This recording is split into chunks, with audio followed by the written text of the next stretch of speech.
যদি আমি শামীম রাজা মারা যাই, মারা যাওয়ার পরে কেউ আমার নামের প্রথমে কারি বলবে না, আমার নামের শেষে রেজা বলবে না, আল কাদেরী সাহেব লাগাইবে না, আমার নামটা তখন আর শামীম রাজা থাকবে না, তখন মানুষ বলবে মরা লাশ। কথা বলেন। মরা লাশ যখন বলবে, আমার মা বাবা আমারে ঘরে রাখবে না। যেই মা সন্তানরে কোলে পিঠে করে মানুষ করছে, ওই মা জননী বলবে, এরে লাশটার গন্ধ বাইর হয়েছে, তাড়াতাড়ি নিয়ে যাও। আমার স্ত্রী আমার ঘরে রাখবে না। স্ত্রী বলবে, যে স্ত্রীর সঙ্গে মধুর মিলনের সম্পর্ক তুমি কাটাইলা বিবাহের পর থেকে, আমার বউ বলবে, বাবারে তারে আর ঘরে রাইখো না, লাশ তারে তাড়াতাড়ি নাও। যদি বলে রাত্র তো হয়েছে, সকালবেলা এলাকার মানুষ এসে কাফন দাফন করব। ওরে স্ত্রী, তুমি না তার সঙ্গে সারা জীবন কাটাইছ, আজকে রাত্রটা তুমি তোমার স্বামীটারে পাহারা দাও। তোমার বউ বলবে, আমার স্ত্রী বলবে, লাশের সঙ্গে আমি থাকতে পারবো না। চিন্তা করো রে মুসলমান, এই মরণটা কেমন একটা জিনিস, এই মরণটা কেমন একটা জিনিস। আমার দয়াল নবী রহমাতুল লিল আলামিন নবী রে, আমার আল্লাহ তাআলা নূরের নবী, রহমাতুল লিল আলামিন, রাহাতুল আশিকিন, সিরাজুস সালিকিন নবী মুহাম্মদ মুস্তাফা আহমদ মুস্তাফা রে আমার আল্লাহ একটা উপাধি দিছে, হায়াতুন নবী। জবান বন্ধ নাই, জোরে কন্যা কি নবী? হায়াতুন নবী উপাধি দিয়া মুসলমান দ্বারা আমরা সুন্নি দাবি করি।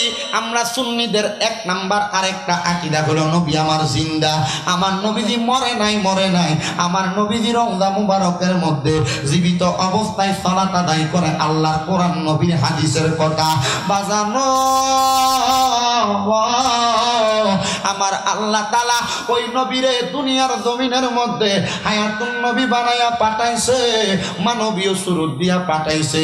কিন্তু আসে কয়, ওরে নূর নবীজির তিনটি সুরত শোনো হে নবীজির উম্মত, প্রমাণ করে হাদিস আর কোরআন বলে, প্রমাণ করে হাদিস, জোরে বলতে হবে। ওরে নূর নবীজির তিনটি সুরত শোনো হে নবীজির উম্মত, প্রমাণ করে হাদিস আর কোরআন।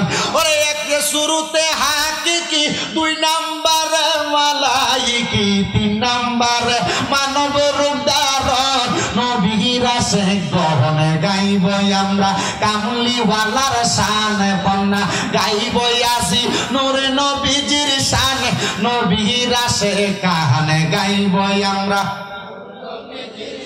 ওরে প্রেম মালা গলায় পরে,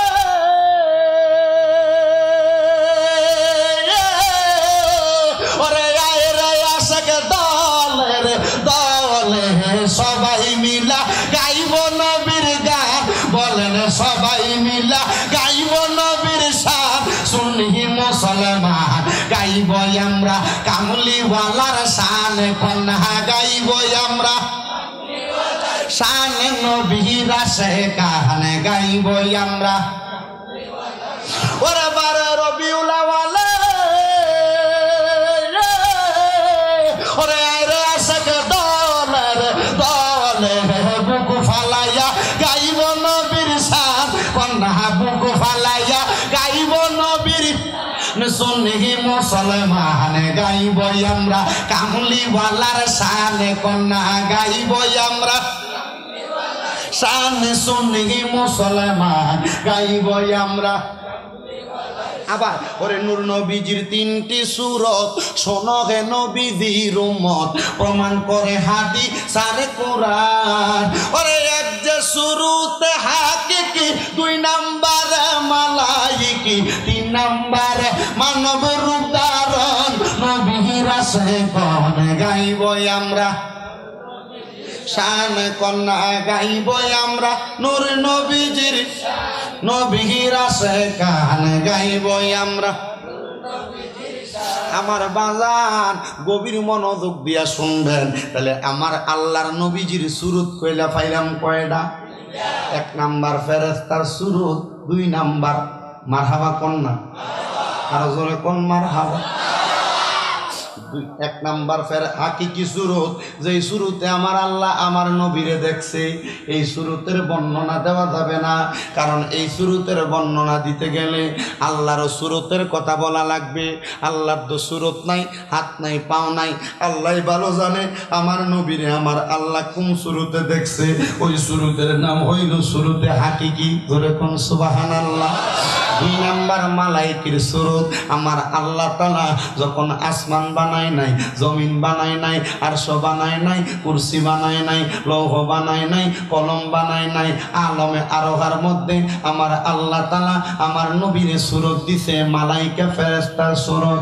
আমার আল্লাহ কই বন্ধু নবী আপনারে আমি দেখলাম, আমারে আপনি দেখলেন, এমনে দেখে আমার আল্লাহ 500 বছর কাটাইছে। আমার আল্লাহ তাআলা আমার নবীরে দেখতে দেখতে রে এবার আমার আল্লাহ কয় বন্ধু নবী আমি দুনিয়ার জমিনে খলিফা নির্ধারণ করে পাঠাইব। আল্লাহ পাক রব্বুল আলামিন এই খলিফা নির্ধারণের কথা যখন ফেরেশতার কাছে কয়, ফেরেশতা কয় আল্লাহ আপনি দুনিয়াতে মানুষ পাঠাইয়েন না, প্রতিনিধি পাঠাইয়েন না, এরা মারামারি করব, ফিডাফিডি করব, রক্তপ্রপাত করবে। আল্লাহ কয় আমি যা জানি তোমরা তা জানো না। আল্লাহ কয় আমি ফেরেশতার সঙ্গে মিটিং কইরা এবার আলমে আরোহায় রূহের জগতে একটা মিটিং সাজাইলাম। ওই মিটিং এর মধ্যে আমি আল্লাহ প্রশ্ন করলাম সব রুহুরারে আলাস্তু বিরব্বিকুম, আমি কি তোমাদের প্রভু নয়? একটা রুহুও কথা কয় না।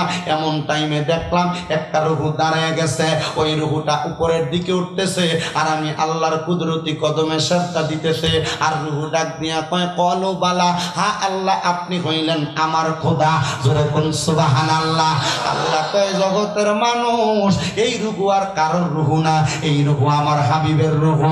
ওই হাবিবরে মানবের সুরত দিলাম, মানবের সুরত দিয়া বাবা আব্দুল্লাহর বাঙ্গা ঘরে মা আমেনার উদরের মধ্যে আমি ওই নবীরে পাঠাইলাম। মক্কা শরীফ গেলে আবু জাহিল্লার বাড়ির পেছন দিয়া নবীদের ওই ঘর মুবারক, যেই ঘরে নবীদের মিলাদ হইছে, জন্ম হইছে, ওই ঘর দেখা যায়। সৌদি সরকার ওই ঘরটার এখন লাইব্রেরি বানায়া রাখছে, চারিদিক দিয়া ব্যারিকেড দিয়া রাখছে। ওই ঘরটা দেখছি আর কইছি ইয়া রাসূলুল্লাহ এই ঘরে আপনার জন্ম হইছে। ও নবী গো আপনারে দেখিনি, আপনার জন্ম মিলাদের ঘরটা দেখছি। আল্লাহ তাআলা এই ঘরের উসিলায় মনের আশা পূরণ করো, দোয়া কবুল করো। আল্লাহ কয় জগতের মানুষ ওই নবীরে দুনিয়াতে পাঠাইলাম, নবীরে হায়াতে জিন্দেগি দিলাম, নবীর জন্ম যেমন দিলাম, নবীর ইন্তেকাল তেমন দিলাম। আমরার এলাকার মানুষও মরে, আবার আমার নবীও ইন্তেকাল করলো। আমরার এলাকার মানুষের মরণ আর নবীর ইন্তেকাল কি একরকম? জোরে কয় না একরকম। এলাকার মানুষ মরলে মাটিয়ে খায়, এলাকার মানুষ মরলে দাফন করার পরে লাশ পোছার আগে, বাস পোছার আগে লাশ পয়সা যায়, যায় কি যায় না? কিন্তু আমার নবীজি যখন দুনিয়া থেকে ইন্তেকাল করলো, আলেম সমাজ এখানে আছেন, ইন্তেকাল শব্দের অর্থ মরা না। ইন্তেকাল শব্দটা বাবে ইনফিয়ালের ওজনে স্থানান্তরিত হওয়া, জায়গা পরিবর্তন করা। আমার নবী ইন্তেকাল কইরা দুনিয়ার জিন্দেগি থেকে জায়গা পরিবর্তন কইরা আমার নবীজি বরজকে আলমের জিন্দেগিতে চইলা গেছে। ও বন্ধু, কিন্তু যদি ওই নবীর প্রেমে পাগল হইয়া, নবীর আশেক হইয়া, নবীর সুন্নত মাইনা চইলা তুমি যদি কবরে যাও, তোমার দেহ মাটিও খাবে না। আশেক কয় তার এমন দেহ মাটিয়ে খাবে, মাটির এমন সাধ্য নাই, জইলা হইছে সাই নবীর প্রেমাগুনে, যেই জনার মন জইলা হইছে সাই। জোরে কন্যা মার হাওয়া। তাইলে টঙ্গীর ঘাটের মানুষের মরণ, হবিগঞ্জের মানুষের মরণ, সিলেট বিভাগের মানুষের মরণ, ঢাকা বিভাগের মানুষের মরণ, চট্টগ্রাম বিভাগের মানুষের মরণ, আর নবীর ইন্তেকাল এক না। আস্তে কইছেন, জোরে কইন এক। ওই নবীর ইন্তেকাল হবে।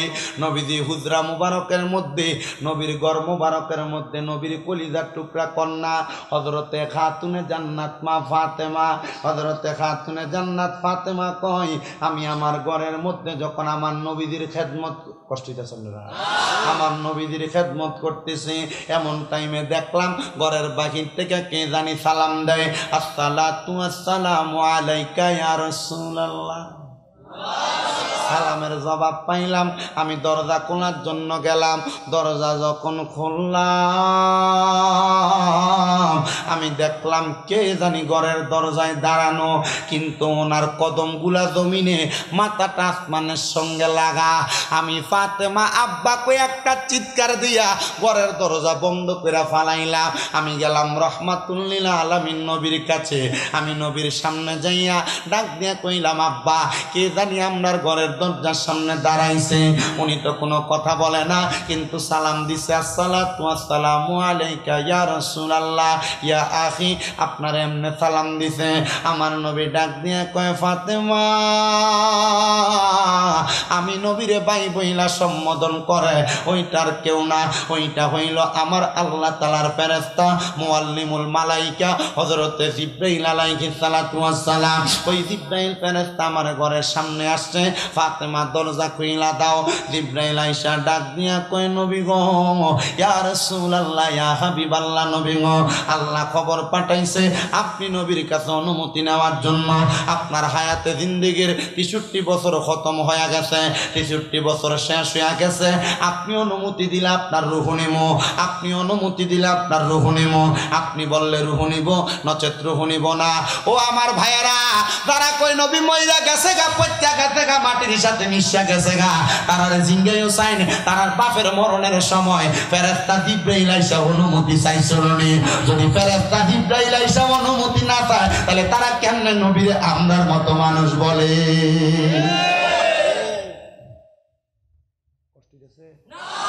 আমার হইতাছে মাথা বেদনা করে না ফাঁকা হয়েছে, আমার রং থাকা হয়েছে ঘরে একটা, এখন একটা। তবে আমি চেষ্টা করি, কারণ মাহফিল ফোলামেন কষ্ট করে বসছে না, ওয়াজ যদি না হয় আর হইল ওয়াজটা করতে হইব, একটু মনোযোগ দিয়া শোনেন বাবা। তাহলে নবীকে আমরার মতো, আমরার মতো, আমরার মতো যারা কয় তারা কি আসলে মানুষ না অমানুষ? তারা আমরা গালিও দিতাম চাই না, কারণ গালি দেওয়া এটা ইসলামের সৌন্দর্য না। কথা কোন ঠিক কিনা? কথা কোন ঠিক কিনা? কাফের না বালা মানুষ এটা আল্লাহ বালা জানে, দরকার কি কনে। তারা তারার মতো, আমরা আমরার মতো, ঠিক কিনা? তারা যদি এগুলা করে তারার লগে আমরা সম্পর্ক নাই বাইসা। তোমরা তোমরার মতো, আমরা আমরার মতো। আমরা নবীর আমরার মতো মনে করি না, আমরা মনে করি নবী আল্লাহ পাকের রহমত। কথা কোন ঠিক কিনা? আমার ফেরেশতা জিবরাইল একটা ডাক দিয়া কই, ইয়া রাসূলুল্লাহ ইয়া হাবিবাল্লাহ, নবী গো ও দয়াল নবী রহমাতুল লিল আলামিন নবীজি, আল্লাহ খবর পাঠাইতে আপনার কাছে অনুমতির জন্য, আপনার রূহ মুবারক নিতাম নি। আমার নবী ডাক দিয়া কই, জিবরাইল আমি নবী যে দুনিয়াতেই চলে যাব, আমার আল্লাহকে জিজ্ঞাসা করো না। আমার আল্লাহ আমি নবীর জন্য, আমি নবীর উম্মতের জন্য কি ফয়সালা রাখছে? বুঝেন কার ফয়সালা? উম্মা এই আর রাসূলুল্লাহ আপনি নিজের লেগে না চাইবেন, উম্মতের লেগে চান করে? তার মানে বোঝা যায় আমার আল্লাহ তাআলা প্যারা হাবিব মুহাম্মদ মুস্তাফা সাল্লাল্লাহু আলাইহি ওয়াসাল্লাম নবীরে দুনিয়াতে পাঠাইছেন উম্মতের জন্য, কান্দার জন্য। আল্লাহ কয়, জগতের মানুষ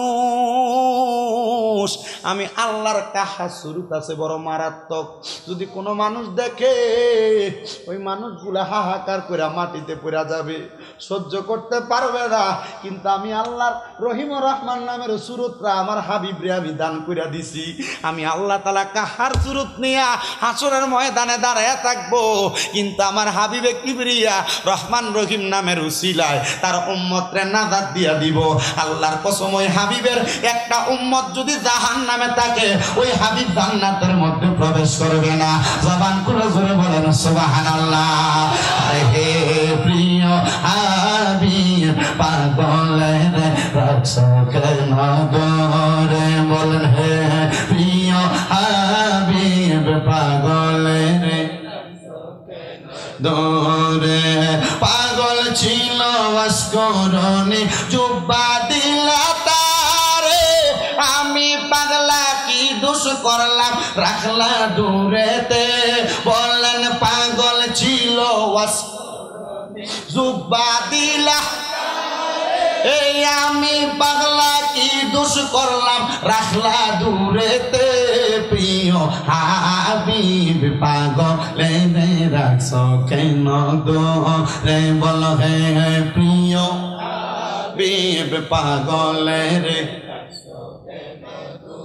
রে স্বর্ণ মুদ্রা টাকা পয়সা বাড়ি আর গাড়ি কিছু চাই না, চাই যে নবী আপনার জমিদারি। বলেন কিছু চাই না, চাই যে নবী আপনার দিদার খানে। প্রিয় হাবিব পাগলে রে রাখছো কেন দূরে বলেন হে প্রিয় হাবিব পাগলে লাইটলা ক্যামেরাটা একটু তারার দিকে ঘুরাও। কারা কারা ওই নবীরে দেখতে চান, ওই নবীর রওজায় যাইতে চান, দুইটা হাত তুলা একটু নাড়া দেন আর বলেন হে প্রিয় হাবিব পাগলে রে রাখছো কেন দূরে বল হে প্রিয় হাবিব পাগলে রে রাখছো কেন রে বল হে প্রিয় হাবিব পাগলে রে রাখছো কেন রে পাগল হইল ওয়াসকরণে জুব্বা দিলা। তোরা বলো না পাগল ছিল ওয়াসকরণে জুব্বা দিলা। এ আমরা পাগল কি দোষ করলাম রাখলা দূরেতে। বলেন টঙ্গীর ঘাট বাসী কি দোষ করলাম রাখলা দূরেতে। প্রিয় হাবিব পাগলে রে রাখছো কেন হাত নামান। বলেন হে প্রিয় হাবিব পাগলে রে নবীর প্রেমে পাগল হইয়া ডাকি নবীরে। কোন দিন পাবো দিদার আপনার এই আশা মনে। বলেন কোন দিন পাবো দিদার আপনার এই আশা মনে। প্রিয় হাবিব পাগলে রে রাখছো কেন রে বলো হে প্রিয় পাগলে রে রাখছো। আমার বন্ধুরা গভীর মনোযোগ দেন বাবা। জিব্রাইল আমার নবী নাক দিয়া কয় জিব্রাইল আমার আল্লাহর দিকে আমার উম্মতের জন্য কি ফয়সালা করছে। জিব্রাইল আমার আল্লাহর কাছে জিগায় আল্লাহ আপনার নবীর উম্মতের কি ফয়সালা করেছেন। নবীর উম্মতের ফয়সালা করা ব্যতীত আমার নবী দুনিয়া থেকে রওজা মুবারকের মধ্যে যাওয়ার জন্য রেডি না।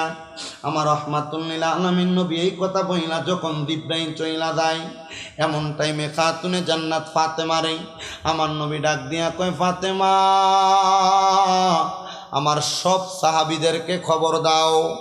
বন্ধুরে আমার নবীর সব সাহাবীরা আমার নবীজির হুজরা মুবারকের সামনে। বন্ধু কোন হুজরা মুবারক?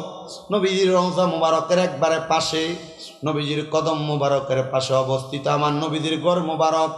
এটার একটু ডান দিক দিয়া আমার নবীজির মিম্বর, যেখানে দাঁড়ায় নবী খুতবা দিত। ওই মিম্বর নবীর রওজা মুবারকের মাঝ বরাবর তিনটা গাছ। মারহাবা কন্যা। একটা গাছের নাম উস্তুনে হান্নানা, যে গাছের নাম আপনারা অনেক শুনছেন। আর একটা গাছের নাম হলো উস্তুনে আহাদা। এই গাছের নিচে বৈশা বৈশা আমার নবীদের দূর দূরান্তের মেহমানদেরকে নিয়ে নবীজি কথা বলতেন। আর একটা গাছের নাম হলো উস্তুনে আয়েশা। ওই গাছটার নিচে আমার নবীজি অসুস্থ অবস্থায় মা আয়েশা সিদ্দিকার খেদমত গ্রহণ করেছিলেন। মা আয়েশা সিদ্দিকা নবীর অসুস্থ অবস্থায় লোকমা দিয়া খাবার খাওয়াইছে। এই জন্য ওই গাছের নাম উস্তুনে আয়েশা। তুর্কির আমলে ওই গাছগুলারে সুন্দর করে কার্পেটিং কইরা সাইড ওয়াল কইরা এইগুলারে পিলার বানাইছে। মদিনা শরীফ যদি যান রিয়াজুল জান্নার মধ্যে ঢুকলে দেখবেন নবীর রওজা থেকে নবীর মিম্বর পর্যন্ত তিনটা মোটা মোটা পিলার দেখা যায়। এই পিলারগুলা হইল সেই গাছ। আল্লাহ কি একবার দেখা দোক, এটা আপনারা চাননি? আল্লাহ একবার ওই জায়গায় নিয়ে যাক, আপনারা চাননি? বন্ধু বলতে গেলে মদিনা সফরের অনেক লম্বা লম্বা কথা আছে, আমি বইলা শেষ করতে পারবো না। তবে আমি মাঝে মাঝে একটু টাচ করে দিয়ে যাই, আপনারা মনোযোগ দিয়ে শুনবেন বাবারা। আল্লাহর হাবিব সাল্লাল্লাহু আলাইহি ওয়াসাল্লাম আর সব সাহাবায়ে কেরাম আমার নবীজির সামনে। নবী আবার বলতেছে, এ সাহাবায়ে কেরাম আমি নবীকে আমার আল্লাহ তাআলা যে দায়িত্বগুলো দিয়েছে আমি জানি না তোমাদেরকে সেই দায়িত্বগুলো আমি নবী পালন করতে পেরেছি কি পারি নাই। আল্লাহর কোরআন আমি নবীর সুন্নতের দাওয়াত তোমাদেরকে দিয়ে গেলাম। সাহাবায়ে কেরাম তোমরা তোমাদের দায়িত্বগুলো নির্দিষ্ট পরিমাণভাবে আদায় করবা। সাহাবায়ে কেরাম তোমরা যদি আমি নবীর কাছে কোনো পাওনা দেওনা থাকো সব কিছু বলতে পারো। আমি নবীজি রওজা মোবারকে যাওয়ার আগে, আমি নবী ইন্তেকালের পেয়ালা গ্রহণ করার আগে তোমাদের সব দাবি দাবা আমি নবী পূরণ করে দিব। আপনারা জোরে বলেন, দুনিয়ার জমিনের মধ্যে যদি আপনি ঋণ রেখা মারা যান, কারো হক মাইরা মারা যান, কারো সম্পদ নষ্ট করে মারা যান, কবরের ভিতরে ফিডা কি কম না বেশি? জোরে কোন ফিডা কি কম না বেশি? ওরে বিচার হবে কর্ময় অনুসারে, কঠিন হাসরে বিচার হবে কর্ময় অনুসারে। সুদের টাকা খাইলা, ঘুষের টাকা খাইলা, হারাম টাকা খাইলা, পরের হক মাইরা খাইলা, ভাই বাতিদার জমি দখল কইরা খাইলা, মানুষ ওজনে কম দিলা। আপনারা বলেন বাবারা, কবরের মাইরটা কি কম না বেশি? ইন্না বাতশা রাব্বিকা লাশাদীদ, নিশ্চয়ই আল্লাহর ধরা শক্ত ধরা। এমন ফিডাইবো ছাটনার আড্ডি মাটিত লাগাইয়া লাইব। এবার আপনারা বলেন আমার টঙ্গীর ঘাটের বাবারা, হারাম খাওয়া সুদ খাওয়া এগুলা ছাড়ার দরকার আছে না নাই? টঙ্গীর ঘাটে সুদখোর আছে না নাই? হবিগঞ্জে সুদখোর আছে না নাই? মানুষের জমি দখল করে খাওয়াইন না আছে না নাই? মানুষের থেকে সাদাবাদী ট্যাক্সবাদী করে খাওয়াইন না আছে না নাই? পরের হক দখল করে খাওয়াইন না আছে না নাই? মানুষের মাইরে অত্যাচার করে খাওয়াইন না আছে না নাই? শুধু হবিগঞ্জে না, সোনার বাংলাদেশের প্রত্যেকটা এলাকায় এমন হারামখোর, সুদখোর, ঘুষখোর জমি দখল করেন না আছে। বাংলাদেশের প্রশাসন সহ সরকারের কাছে আবেদন করব, যেগুলা সুদ খায়, ঘুষ খায়, পরের হক মাইরা খায়, জমি দখল করে খায়, এদেরকে প্রশাসনের আওতায় নিয়ে শাস্তির ব্যবস্থা করেন। নচেত তারা দুনিয়াতে যদিও ছাড় পায়, আমার আল্লাহর কাছে ছাড় পাইব না। আমার আল্লাহর মায় দুনিয়ার বাইরে করে ছেড়ে দিব। কথা কোন ঠিক কিনা? গায়বী খবর দেনেওয়ালা এলো রে মক্কায়, বলেন গায়বী খবর যাহার নাম শুনিলে চমকে উঠে দিলি বেকার আর হয়ে যায়। নাম শুনিলে চমকে উঠে দিলি বেকার আর হয়ে যায়। গায়বী খবর দেনেওয়ালা রে মক্কায়, গায়বী খবর মক্কায়। আসসালামু আলাইকুম সালাম হাবিবে খুদা, বলেন আসসালামু আলাইকুম সালাম হাবিবে খুদা। আমি তোমার পাগল মত না কর যোদা, যাহার নাম শুনিলে চমকে উঠে দিলি বেকার আর হয়ে যায়। গায়বী খবর দেনেওয়ালা রে মক্কায়, গায়বী খবর। সাহাবায়ে কেরাম কান্দে আর কই ইয়া রাসূলুল্লাহ, নবী গো কারণ কোনো পাওনা দেওনা নাই। নবী গো আপনি নবী এমন কথা এই টাইমে বললেন, বুঝতে পারলাম আপনি মনে হয় আর আমাদের মাঝে থাকবেন না। এমন টাইমে সাহাবায়ে কেরামের পেছন থেকে একজন সাহাবী হাত তুলে কই ইয়া রাসূলুল্লাহ, আমার একটু পাওনা দেওনা আছে, আমার নবী কয়ে তাকে সামনে জায়গা করে দাও। উনি সামনে আসছে, আমার নবী ডাক দিয়ে কয়ে কিরে আব্দুল্লাহ ইবনে ওয়াক্কাস, তুমি আমার সাহাবী, আমার কাছে কি পাওনা আছে বলো না। আব্দুল্লাহ ইবনে ওয়াক্কাস কই ইয়া রাসূলুল্লাহ, ইয়া হাবিবাল্লাহ, নবী গো আপনি যুদ্ধ করার সময় আমার পিঠের মধ্যে চাবুকের একটা আঘাত লাগছে নবী, আমার ইচ্ছা আপনি নবীর ওই চাবুকের আঘাতটা ওই পাওনাটা আমি মিঠিয়ে দিতাম। হযরত ওমর ঠাস করে তরবারিটা বাইর করছে, ডাক দিয়ে আব্দুল্লাহ ইবনে ওয়াক্কাস, হে ওয়াক্কাস চাবুকের আঘাতটা আমার পিঠে লাগিয়ে দে, সাবধান আর একটা কথা বলবা না। আবু বকর ডাক দিয়ে কয় শুনো হযরত উসমান বিন নূরাইন ডাক দিয়া কয় আমার পিঠের মধ্যে তুমি চাবুকের 100টা আঘাত দাও, তবু আল্লাহর হাবিবের এমন অসুস্থ অবস্থায় তুমি আঘাত কইরো না। আব্দুল্লাহ ইবনে ওয়াক্কাস ডাক দিয়া কয় ইয়া রাসূলুল্লাহ, তারা তো আমার পিঠের মধ্যে আঘাত দেয় নাই। ও নবী গো, ইয়া রাসূলুল্লাহ, আমি আপনার পিঠের মধ্যে চাই আমার পাওনাটা পরিশোধ করার জন্য। এবার আল্লাহর হাবিব কই ছেড়ে দাও তোমরা। হে ওয়াক্কাস, যে চাবুক দিয়ে আমি তোমার পিঠের মধ্যে আঘাত করেছি ওই চাবুক আমার ঘরের সঙ্গে ঝুলানো আছে, হাতে নাও। আব্দুল্লাহ ইবনে ওয়াক্কাস কই নবী হাতে নিলাম। আব্দুল্লাহ ইবনে ওয়াক্কাস কই ইয়া রাসূলুল্লাহ, ইয়া হাবিবাল্লাহ, নবী গো, আপনি যখন আমার পিঠের মধ্যে চাবুকের আঘাত দিয়েছেন আমার পিঠের মধ্যে কোনো কাপড় ছিল না। আমি ওয়াক্কাস চাই নবী, আমি যখন আপনার পিঠের মধ্যে আঘাত করব আপনার পিঠেও কোনো কাপড় থাকতে পারবে না। আল্লাহর হাবিব রাহমাতুল্লিল আলামিন নবীজির শরীর মুবারক মায়েশা সিদ্দিকা নবীর কলিজার টুকরা বউ, উনি বলেন আল্লাহর কসম আমি আমার নবীজির শরীর মুবারক পরিপূর্ণ কোনো দিন দেখি নাই। নবীর স্ত্রী আম্মাজান খাদিজাতুল কুবরা রাদিয়াল্লাহু তাআলা আনহা তিনি বলেন আমি কোনোদিন আমার নবীজির পুরা শরীর মুবারক দেখি নাই। নবীজির স্ত্রী হযরতে উম্মুল মুমিনিন হযরতে উম্মে সালমা উনি বলেন আল্লাহর কসম কোনোদিন আমি আমার নবীজির শরীর মুবারক পরিপূর্ণ দেখি নাই। ওয়াক্কাস রে, যেহেতু তোমার ঋণ আমি পরিশোধ করা লাগবে, আমি আমার পিঠের কাপড় সরাইয়া দেওয়া লাগবে। আল্লাহর হাবিব সাল্লাল্লাহু আলাইহি সাল্লামের শরীর মুবারকের জামা মুবারক খুলে ফেললেন। ডাক দিয়া তো ওয়াক্কাস তুমি তোমার আঘাত দাও। সাহাবায়ে কেরাম হু হু করে কান্না করতেছে।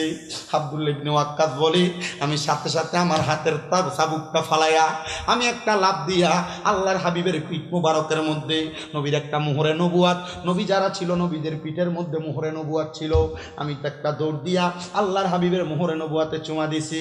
আব্দুল্লাহ ইবনে ওয়াক্কাসকে আল্লাহর হাবিব সাল্লাল্লাহু আলাইহি সাল্লাম ডাক দিয়া বলতেছে কিরে ওয়াক্কাস, তুমি না বলছো পিঠের মধ্যে আঘাত করবা? ওয়াক্কাস কই ইয়া রাসূলুল্লাহ, যে মোহরে নবুয়াত দেখতে জাহান্নামের আগুন হারাম হয়ে যায়। ও মায়ার নবী, আমার একটা শখ ছিল মোহরে নবুয়াতে চুমা দেওয়া, আপনার পিঠে আঘাত করা না। আমি আপনার পিঠের মধ্যে আঘাত করার জন্য এই কাজটা করি নাই।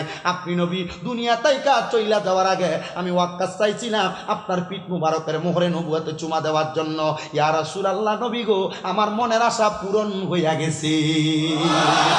আমার নবী কয় জগৎবাসী শোনো, আমার ওয়াক্কাস যে কাজটা করছে, ওয়াক্কাস আমার পিঠে মোহরে নবুয়াতে চুমা দেওয়ার কারণে ওয়াক্কাসের জাহান্নামের আগুন হারাম হয়ে গেছে। আমরা জানি আশারায়ে মুবাশশারা দুনিয়াতে জান্নাতের সুসংবাদ প্রাপ্ত 10 জন সাহাবী, এই 10 জনের পরেও আমার আল্লাহর নবী আর অনেকটা জান্নাতি ঘোষণা দিতে, তার মধ্যে আব্দুল্লাহ ইবনে ওয়াক্কাস হইল একজন। এবার আপনারা বলেন বাবা, ওই নবী রাহমাতুল্লিল আলামিন নবীর মোহরে নবুয়াতে চুমা দিয়া আব্দুল্লাহ ইবনে ওয়াক্কাস রাদিয়াল্লাহু তাআলা আনহু যদি ওনার মনের আশা পূরণ করতে পারে, আজকের টঙ্গীর ঘাটের পূর্বহাটি ইমাম হুসাইন রাদিয়াল্লাহু তাআলা আনহু সুন্নি যুব সংঘের মাহফিলে বইসা আখির মুনাজাতে আমরা যদি নবী নবী কইয়া ডাকি, আমার নবী ঘুমের ঘরে স্বপ্নে আমরা আশিকরারে দেখা দিতে পারে কি পারে না?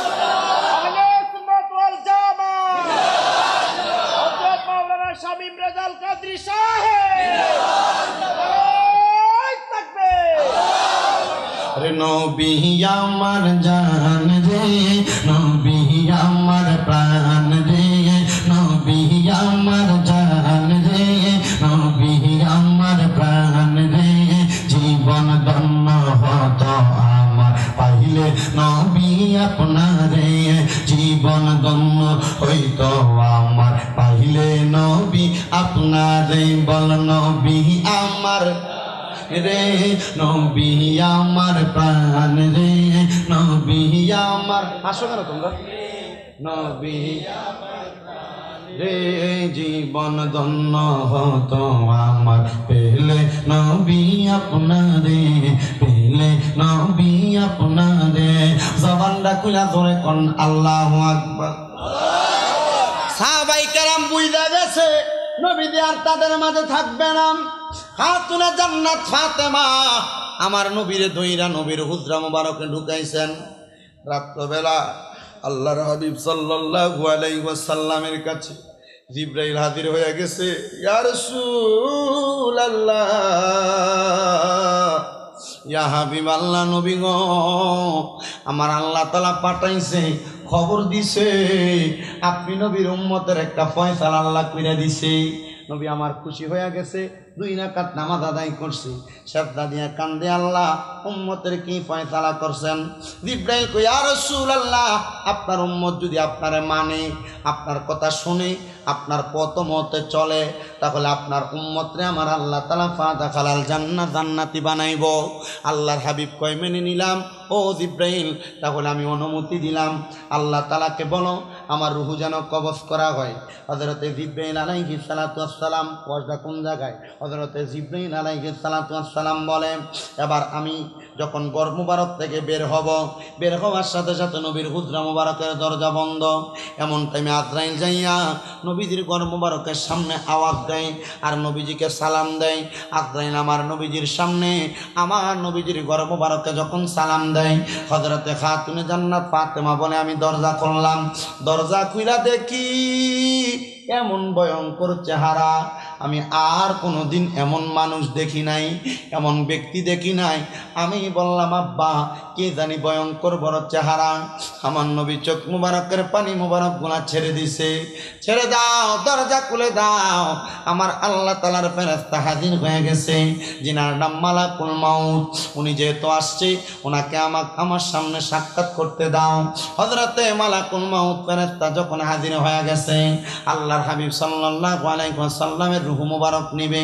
হযরতে ফেরেশতা জিবরাইল আলাইহিস সালাতু ওয়াস সালাম আমার নবীজির বুক মুবারকের মধ্যে, শুধু নবীজির বুক মুবারকে হযরতে আজরাইলের হাতটা রাখছে। নবী আমার ওই মুহূর্তে আল্লাহ বলে একটা চিৎকার মারছে।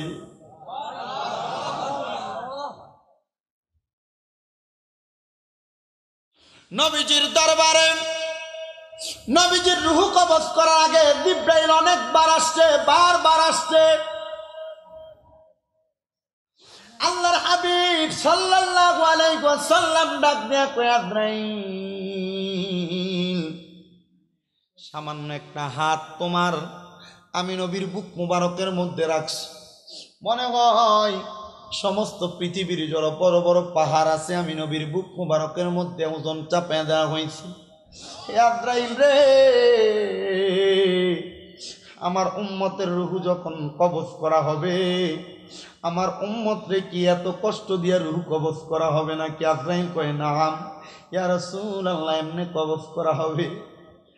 আরে আমার নবীরে আল্লাহ তাআলা মরণের কষ্ট দিছে না, আমার নবীরে শুধু বোঝাইছে নবী গো, আপনার উম্মত যদি আপনার কথা না শুই না চলে, আপনার উম্মত যদি আপনার কথা মোতাবেক না চলে, আপনার উম্মতরে এমন কষ্ট দেওয়া হবে। আমার নবী ডাক দিয়ে কয় আজরাইল, আমার সকল উম্মতের কষ্ট আমি নবীকে দিয়া দাও, তবু আমার উম্মতরে এত কষ্ট দিও না। আমার উম্মত এই কষ্ট সহ্য করতে পারবে না। আল্লাহর পক্ষ থেকে বাণী নাজিল হয়ে গেছে, হাবিব আপনার উম্মত যদি আপনার দেখানো পথ মোতাবেক চলাফেরা করে, আপনার উম্মতরে এত কষ্ট দেওয়া হবে না। আল্লাহর হাবিব সাল্লাল্লাহু আলাইহি ওয়াসাল্লাম ওই মুহূর্ত হাদিস বর্ণনা করে গেছে। নবী আমার জানায়া দিবা উম্মতরে, উম্মত যদি ইমানদার হয়, উম্মত যদি পাক্কা মুমিন হয়, উম্মত এমন কষ্ট পেয়ে মারা যাবে না। ছোট্ট বাচ্চা কান্না করলে তার মা মুখের মধ্যে দুধ দিলে, মুখের মধ্যে দুধ দেওয়ার পর মাথার মধ্যে হাত বুলিয়ে দিলে ছোট বাচ্চা যেমন ভাবে ঘুমায়া যায়, আমার উম্মত যারা মুমিন হবে, ইমানদার হবে, তারা এমন ঘুমায়া যাবে, তারা টের পাবে না। এবার আপনারা বলেন, আমরা কষ্টের মৃত্যুর চাইতে ভালোভাবে আরামের মৃত্যু চাই কি চাই না? আর জবান খুলে বলেন চাই কি চাই না? আল্লাহ তাআলা এমন আরামের মৃত্যু আমাদেরকে দান করুন, জোরে বলেন আমিন। কিন্তু আমার নবী বলছে, উম্মত যদি তোমরা মরণের এমন কষ্ট থেকে বাঁচতে চাও, তাহলে আমি তোমাদের কাছে 2টা জিনিস রাইখা যাই। একটা হলো কিতাব আল্লাহ, আর একটা হলো সুন্নাতে রাসূলুল্লাহ। একটা আল্লাহর কিতাব কোরআন শরীফ, আর একটা সুন্নাতে রাসূল আমি নবীর হাদিস। এই 2টার মধ্যে যা কিছু তোমাদেরকে আদেশ করা হয়েছে যদি তোমরা মানো, তা নিষেধ করা হয়েছে তা যদি বর্জন করো, তাহলে তোমরা 7টা পাক্কা ইমানদার হয়ে মৃত্যুবরণ করতে পারবা। আল্লাহ যেন আমাদেরকে এই 2টা কিতাবের উপর মাইনা 7টা পাক্কা মুমিন হইয়া ইন্তেকাল করার তৌফিক দান করে, জোরে পড়েন আমিন। আল্লাহুম্মা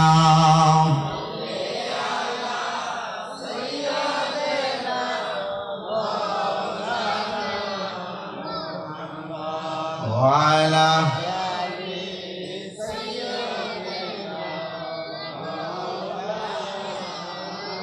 محمد اللهم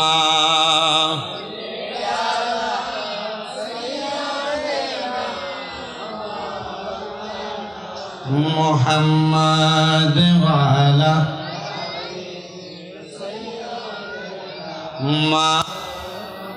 হবে এলান তোমারই নাম মসজিদের মাইকে বলেন হবে এলান তোমারই নাম মসজিদের মাইকে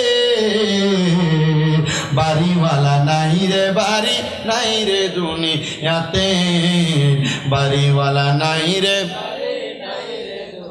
ইয়াতে বলেন বাড়িওয়ালা নাই রে বাড়ি তোমার বয়ে থাকতো মানুষ ছিল বাহাদুরি বাবনি হাওয়ায়ুরা তুমি যে রঙিন ঘুরি তোমার বয়ে থাকতো মানুষ ছিল বাহাদুরি বাবনি হাওয়ায়ুরা তুমি যে রঙিন ঘুরি সুতোয় টানে দিলে মালিক সুতোয় টানে দিলে মালিক পারবে না তাকিতে বাড়িওয়ালা নাই রে বাড়ি ইয়াতে বাড়িওয়ালা নাই রে বাড়ি বাড়ি গাড়ি মেল ফ্যাক্টরি টাকার পাহাড় বিলাসিতায় কেটেছে জনম কতই অহংকার বাড়ি গাড়ি মেল ফ্যাক্টরি টাকার পাহাড় বিলাসিতায় কেটেছে জনম কতই অহংকার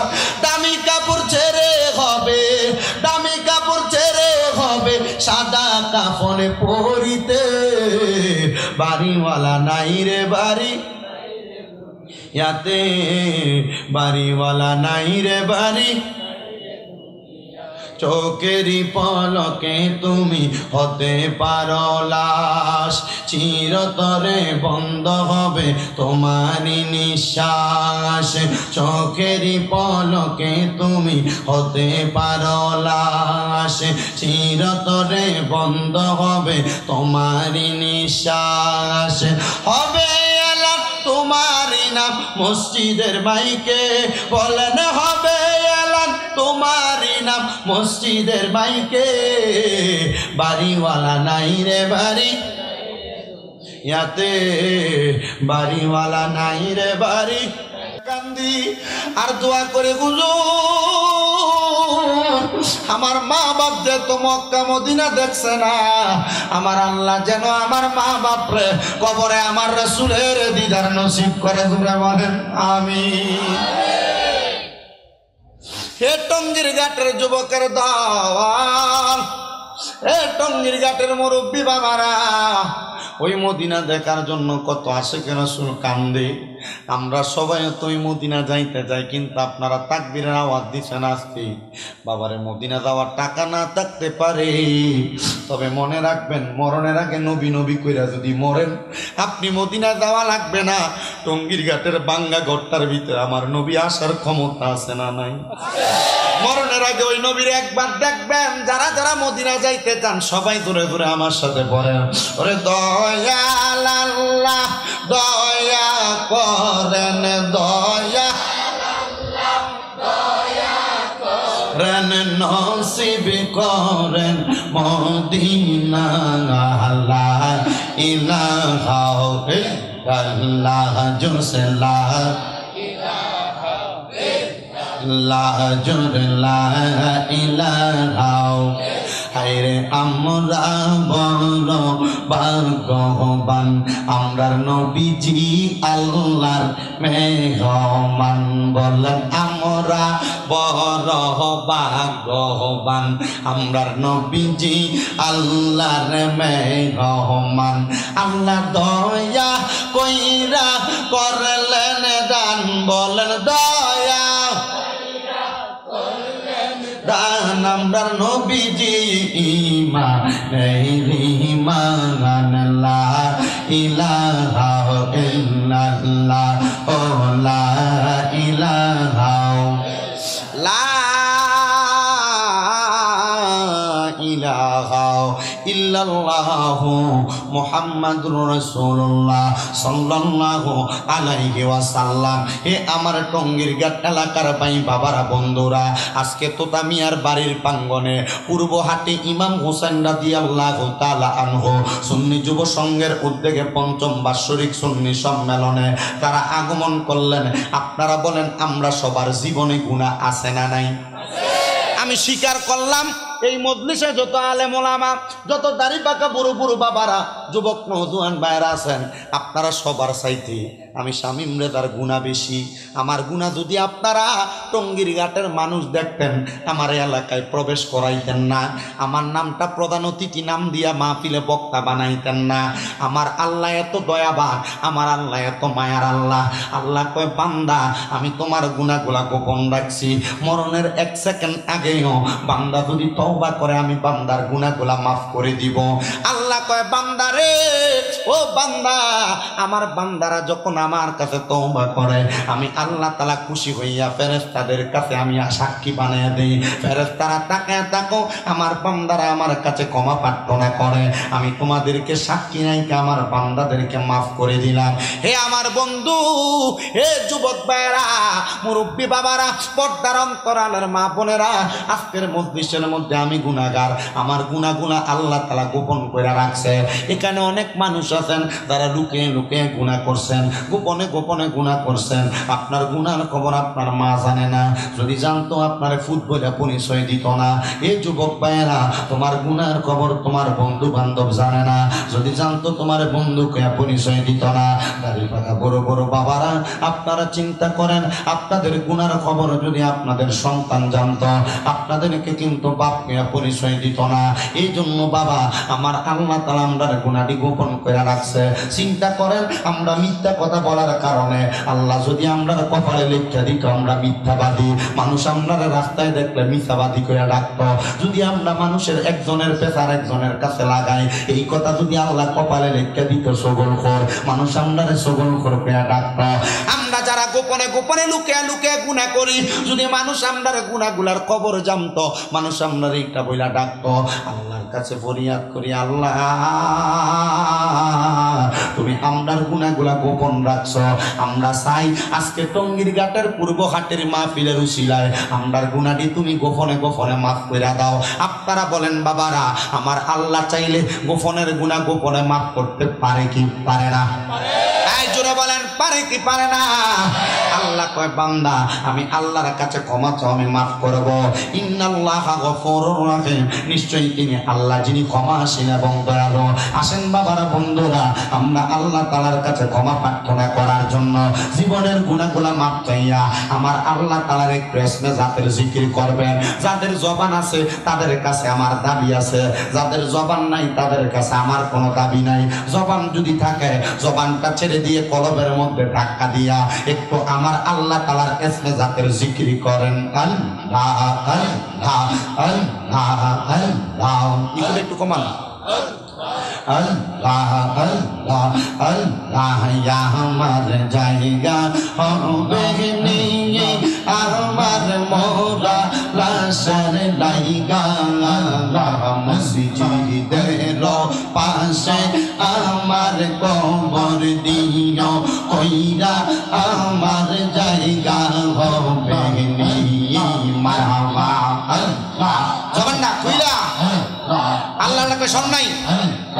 আল্লাহ রে, আমার জায়গা হবে নিয়ে আমার মোরা লাশের লাইগা, মসজিদের পাশে আমার কবর দিও কইরা, আমার জায়গা হবে নিয়ে মারহাবা। আল্লাহ আল্লাহ, এলাকা বাসী রে আমি তোমরার ছেলে সন্তান, কয়দিনের লাগিয়া মোরার পরে সবাই আমায় যাবে বলিয়া, কষ্ট হইলে 3.5 হাত মাটি দিও কইরাই আমার জায়গা হবে নেই। মাশাআল্লাহ। আল্লাহ আল্লাহ আল্লাহ আল্লাহ। আল্লাহ আল্লাহ আল্লাহ এলাকাবাসী রে আমি যেই দিন যাব মারা দুনিয়া ছাড়িয়া রঙিন জামা কাপড় সবই নিবে রে খলিয়া সাদা কাপড় কাপড় আমায় দিও রে পরাইয়া আমার জায়গা হবে মাশাআল্লাহ আল্লাহ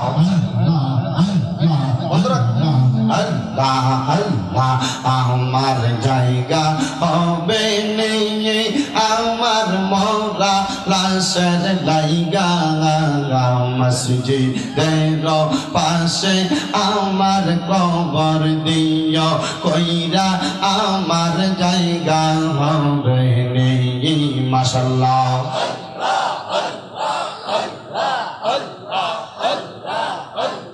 জগৎবাসী রে আমি যখন যাব মারা দুনিয়া ছাড়িয়া ভাই বন্ধু আত্মীয় স্বজন যাবে রে বলিয়া তোমরার দুয়ার মাঝে শরীক রাখিও করিয়া আমার জায়গা হবে মাশাআল্লাহ আল্লাহ আল্লাহ আমার জায়গা হবে নিয়ে আমার মোরা লাশের লাইগা মসজিদের পাশে আমার কবর দিও কইরা আমার জায়গা হবে নিয়ে মারওয়া আল্লাহ আল্লাহ আই বড় পীর আব্দুল কাদের আউলিয়ার শিরোমণি মারহাবা তোমারি ওই নামের গুণে আগুন হইয়া যাই পানি আই বড় পীর আব্দুল কাদের আউলিয়ার শিরোমণি মারহাবা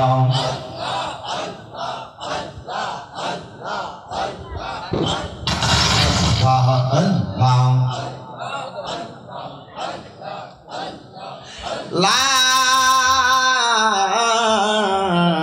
ইলাহা ইল্লাল্লাহু মুহাম্মাদুর রাসূলুল্লাহ সাল্লাল্লাহু আলাইহি ওয়াসাল্লাম জবান খুলে উচ্চ কণ্ঠে জোরে পড়েন আলহামদুলিল্লাহ। মুআজ্জিজ সদরে মুহতারাম, আজকে এত সুন্দর জান্নাতের বাগান মাহফিলের সম্মানিত সভাপতি জনাব তোতা মিয়া সাহেব, সহসভাপতি হানিফ মিয়া সাহেব, হাজি মোহাম্মদ আব্দুল গফুর সাহেব, মোহাম্মদ সেরাগ আলী সাহেব, মোহাম্মদ মুর্তুজা আলী সাহেব, মোহাম্মদ আব্দুল সত্তার, মোহাম্মদ মন্নাফ মিয়া সাহেব সহ মাহফিলে মূল্যবান তকরির করেছেন আপনাদেরই পরিচিত মুখ হাফেজ মুস্তাক আহমদ জালালি। আলোচনা করেছেন কারি হুসাইন আহমেদ জাকির সাহেব। আলোচনা করেছেন হযরত মাওলানা হাফেজ মোহাম্মদ মুবারক হোসেন সাহেব, হযরত মাওলানা মোহাম্মদ জাহাঙ্গীর রেজা, হযরত মাওলানা মোহাম্মদ জসিমউদ্দিন সাহেব সহ হামদ নাত পরিচালনা করেছেন, পরিবেশন করেছেন মোহাম্মদ ইসলাম উদ্দিন সহ মাহফিল এন্তেজামিয়া কমিটি, ইমাম হুসাইন রাদিয়াল্লাহু তাআলা আনহু সুন্নি যুব সংঘের ভাইয়েরা। ডাইনে বামে সামনে পেছনে বসে আছেন আলেম সমাজ, দাড়িপাকা মুরব্বী বাবা, যুবক নজুয়ান ভাইয়েরা, পর্দার অন্তরালে আছেন আমার অবলা সরলা মা বোনেরা। সবাই আল্লাহর শুকরিয়া আদায় করে উচ্চ কণ্ঠে জোরে পড়েন আলহামদুলিল্লাহ, জোরে পড়েন আলহামদুলিল্লাহ। আমার বাবারা, সরাসরি আমি আমার আলোচনায় চলে যাই। আজকের মাহফিলের সম্মানিত আমার সভাপতি জনাব মোহাম্মদ তোতা মিয়া সাহেব ধরলাম উনি ইন্তেকাল করেছেন। কি করছে মেরা গেছে গা তোতা মিয়া কোনটা মরছুন না, মানে দোষ আর কি মরে গেছেন গা? আচ্ছা আছে। আপনার কি কষ্ট হইতেছে কোনো? আমি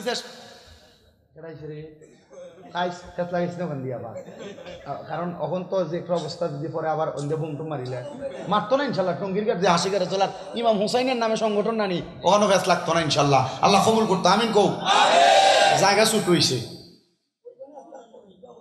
ঠিক আছে পাগলাটা না কতবারে ঠিক আছে আল্লাহ কবুল করুক জোরে কোনা আমিন আমার ভাইয়ারা বাবারা বন্ধুরা ধরেন আজকের মাহফিলের সম্মানিত আরে ফেস লাগি রে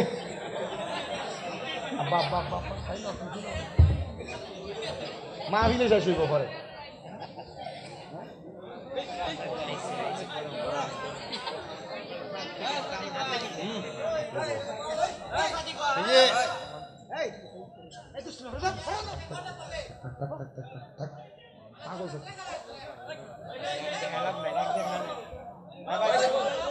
আহা তোমরা কেউ কিছু কইও নাকি এই এই এই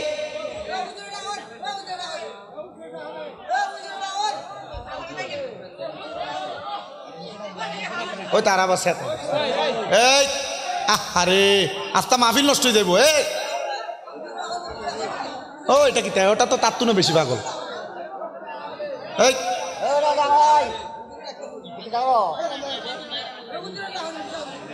লাগাইছস একটা ফেস বউ সবাই দুরূদ শরীফ পড়েন আল্লাহুম্মা সাল্লি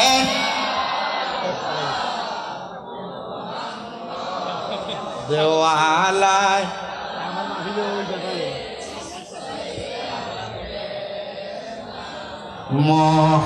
মুহাম্মদ ওয়ালায়